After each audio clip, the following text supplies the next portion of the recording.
Տուբերկուլյոզը ինֆեկցիոն հիվանդություն է, բավականին տարածված է, իսկ տարածման ճանապարհը օդակաթիլային է։ Սակայն ինչպես շատ հայտնի է տուբերկուլյոզը որպես վախենալու հիվանդություն,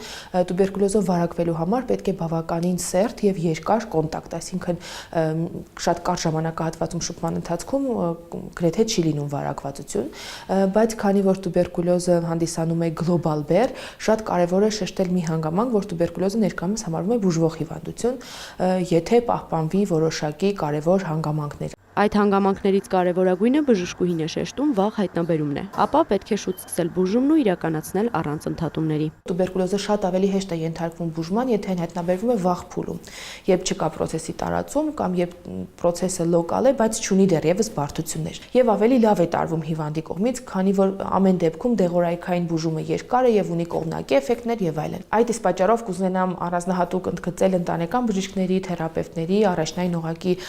մասնագետների կարևորությունը այս դերում տուբերկուլյոզի վաղ հայտնաբերման դերում։ Վաղ հայտնաբերման համար էլ կիրառվում է ICRA թեստը, որն այժմ հասանելի է ինֆեկցիոն հիվանդությունների ազգային կենտրոնի բոլոր մասնաճյուղերում։ Ամբողջ աշխարհում համարվում է տուբերկուլյոզի, թաքնված տուբերկուլյոզի բացահայտման ոսկե ստանդարտ տեստ։ Նախկինում այն կար միայն մեկ մասնաճյուղում։ 2024-ին թեստը հանձնած 212 քաղաքացիներից 43-ի մոտ հայտնաբերվել է հիվանդությունը, 2025-ին 176-ից 36-ի մոտ։ ICRA տեստը շատ են օգտագործում ռևմատոլոգիական խնդիրների ժամանակ, ռևմատոիդ արթրիտների,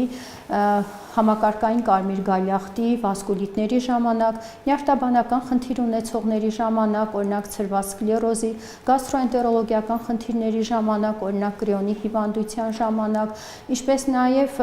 մաշկային խնդիրների ժամանակ, այսինքն ինքը, այսպես ասած, օգնություն է բոլոր բժիշկներին, որպեսզի կարողանան վաղ ախտորոշում եւ իրենց բուժումը ճիշտ ընթացքով տանեն։ Մինչև հետազոտությունն անցնելը մի քանի կանոն կա ճշգրիտ արդյունք ստանալու համար։ Առնվազն 8 ժամ առաջ ալկոհոլ չօգտագործել, ֆիզիկական ծանրաբեռնվածություն չունենալ եւ սննդի ընդունումը բացառել, ինչպես նաեւ շատ կարեւոր է ICRA տեստի պարագայում նշել, որ վերջի 48 ժամը պետք է պացիենտը բարձր ջերմություն չունենա, այսինքն 38 եւ ավել ջերմություն չունենա։ Ամենահաճախը այս հիվանդությունը ախտահարում է թոքերը, սակայն միայն դրանով չի սահմանափակվում։ Թեորետիկ այն կարող է ընդգրկել ցանկացած օրգան, սկսած աչքից, մաշկից, վերջացած սեռական տուբերկուլյոզով գենիտալ, երիկամներից, լյարդով եւ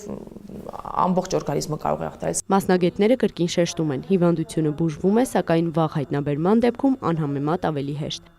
Էմմա Վարդանյան, Մհեր Կիրակոսյան, լուրեր։